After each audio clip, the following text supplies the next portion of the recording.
이번 시간에는 목사님 말씀을 듣겠습니다. 창세기 41장 40절입니다. 너는 내 집을 치리하라. 내 백성이 다 내 명을 복종하리니 나는 너보다 높음이 보좌뿐이니라. 1절을 읽었습니다. 제가 이렇게 생각해 보면 하나님께서 요셉에게 은혜를 베푸셔서 보디발의 집에 종노릇 한 데부터 시작돼서 감옥에 들어가고 술 맡은 관에 꿈을 해석하고 그 다음에 이제 바로왕의 꿈을 해석하면서 총리가 되는 그 과정을 성경이 자세히 이야기하고 있습니다. 여기서 제가 다른 여러 가지 하나님 기한 섭리를 발견할 수 있지만 무엇보다도 바로왕의 마음인데 바로왕을 만날 그날 아침까지도 요셉은 죄수였습니다. 제명도 상관 아내 강간 미수범 아주 흉측한 죄수고 그리고 특히 이 사람은 애굽 사람이 아닌 유대인입니다.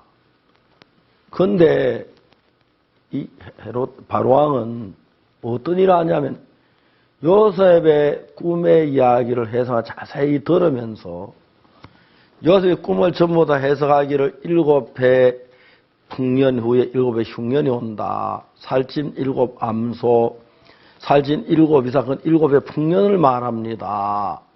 그 속이 빈 7 이삭, 그리고 빼빼 마른 7 암소, 이건 7해 흉년을 말합니다. 애굽에 7년 큰 풍년이 있다가 7년 흉년이 올 겁니다. 그러니까 바로께서는 좋은 사람을 세워서 나라를 다스리게 하시고 7해 흉년 때에 곡식을 저장해 두어야 흉년에 멸망하지 않습니다. 그 이야기를 듣습니다. 들으면서 바로왕은 뭘 보냐면 요셉의 과거도 전혀 보지 아니하고 어느 민족의 그것도 보지 아니하고 요셉이 얼마나 믿을 만한지 그거 전혀 보지 않았습니다. 다만 바로왕이 요셉에게 이르기를 요셉에게 이르되 하나님이 이 모든 걸 내게 보이셨으니 너와 같이 명철하고 지혜 있는 자가 없도다. 세상에 참 많은 사람들이 있는데 사람들은 이런 사람들을 왕으로 장관을 뽑을 수 있었는지 모르겠습니다만은 하나님이 이 모든 것을 내게 보이셨으니 그러니까 하나님이 이 세상에 참 많은 사람 가운데서 이 비밀을 보여줄 수 있는 하나님이 선택한 사람, 하나님이 세운 사람, 하나님이 지혜를 준 사람, 그 사람이면 얼마나 귀한 사람이냐. 바로한 그 사실을 발견한 것입니다. 그러면서 나는 너보다 높음이 보좌뿐이다. 너는 애굽을 다스리라. 이렇게 이야기를 하는 겁니다. 제가 이런 이야기를 들으면서 어떻게 바로가 이런 마음을 가질 수가 있었을까? 정말 믿어지지 않는 거지요. 너다도 생전 어떤 외국인이 죄를 지어가 감옥에서 몇 년 살다가 이제 나온 것들 감옥에 있는 그 사람을 세워가지고 이 나라를 전부 맡기겠다.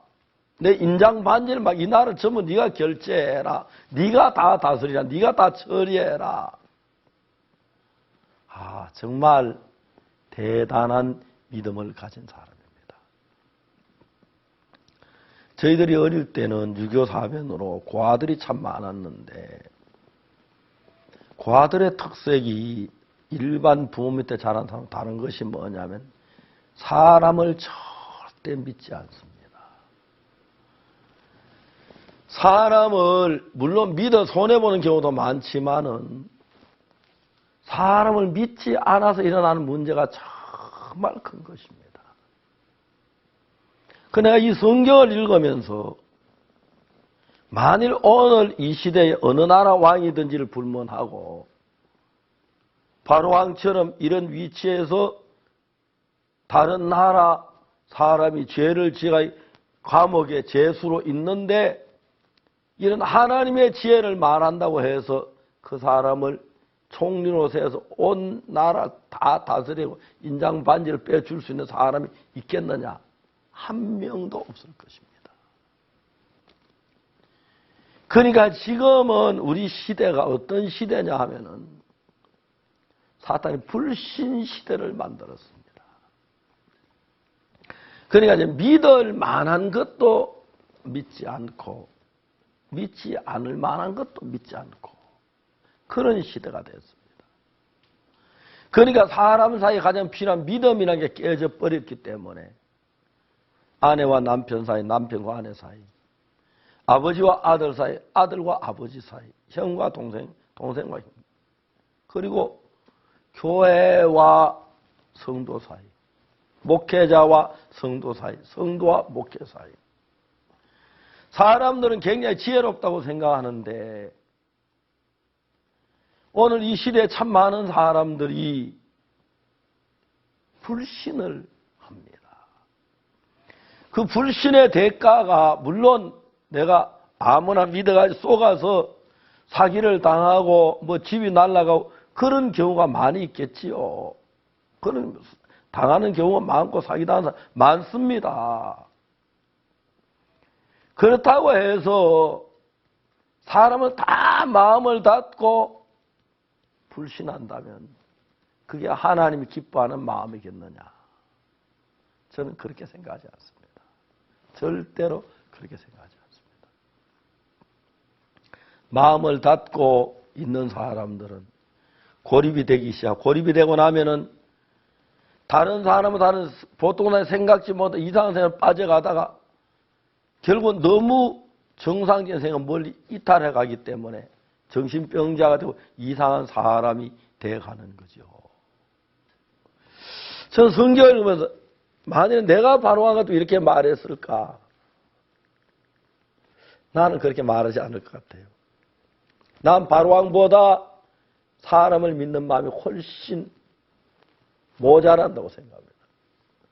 그런데 여러분 이런 걸 가지고 오늘날 사람들 문제가 된다고 생각하는 거의 없습니다. 오히려 똑똑한 줄 알고 있습니다. 아내를 불신해서 남편을 불신해서 아버지를 불신해서 아들을 불신해서 교회를 불신하고 종을 이게 사람들은 당연한 것으로 생각을 합니다. 지혜로운 거 생각합니다. 그런데 그 불신함으로 말미암아 잘못 믿어서 사기를 당한 그것도 크지만 불신함으로 말미암아 다치는 그 피해 그 너무 크다는 거죠. 심지어 예수님까지 못 믿지 않습니까? 오늘 이 시대가 그래서 가장 불행한 게 믿을 사람이 없으니까 마음을 놓고 맡기고 사는 게 마음이 늘 불안하고 초조하고 경계해야 하고 두려워해야 하고 그렇게 사는 시대가 됐습니다. 저도 믿음 있는 사람이 아니지만은 옛날엔 정말 제가 아무도 믿지 않았습니다. 예수님 안에 돌아오면서 내가 내 자신을 믿었던 게 얼마나 어리석은 걸 깨닫고 나를 믿는 것보다 예수님 믿는 게 얼마나 귀한 건 줄 알았습니다. 그러면서 주 안에 있는 형제나 자매나 동역자들에게도 마음이 열리기 시작했습니다. 그렇다고 내가 다 믿는 건 아닙니다. 근데 마음이 조금 열리면서 내가 믿는 사람이 많아지고 내가 사람을 믿고 그것도 나를 믿으면 서로 행복하고 평안해지고 마음이 힘이 오고 정신이 건강해지고 그리고 그로 말미암아 마음의 평화로 복을 입을 수가 있는 것입니다. 만일에 바로왕이 요셉을 믿지 않았더라면 꿈도 저 거짓말이는지 몰라. 저 말은 그럴듯하게 해석하는데 그걸 누가 알아? 그런 식으로 바로왕이 믿지 않았다면 어떤 결과가 왔을까요? 애굽이 다 멸망을 받았을 것입니다.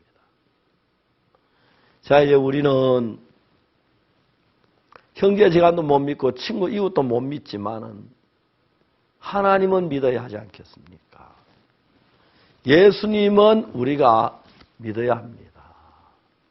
하나님 믿고 예수님은 믿어야 합니다. 그 예수님 믿는 믿음을 가지면 형제도 믿고 자매도 믿게 됩니다. 물론 그래 손해보는 경우도 있고 그 오해당하는 경우도 있고 그렇겠지만 믿을 만한 사람 믿고 서로 마음을 열 사람 열어야 하는데 다 마음을 닫고 있는 사람은 늘 불안, 두려움 가운데 빠지기 때문에 손해보는 것 이상 해를 입게 될 걸로 알고 있습니다. 오늘 우리도 이 세상이 너무 거짓이 많은 세상, 불신하는데 바로왕 시대에 바로왕이 낯선 외국인이 죄수가 하나님의 마음을 가져 딴 거 안 보고 저 사람 속에 하나님의 계시가 있구나. 하나님의 마음이 있구나. 그러면 하나님이 저 사람 통해 말씀하신다. 저 사람 믿을 수 있구나. 그래서 하나님의 종을 믿고 하나님의 말씀 믿는 그런 믿음을 가진다면 말할 수 없는 은혜와 복을 얻게 될 줄로 믿는 것입니다. 감사합니다.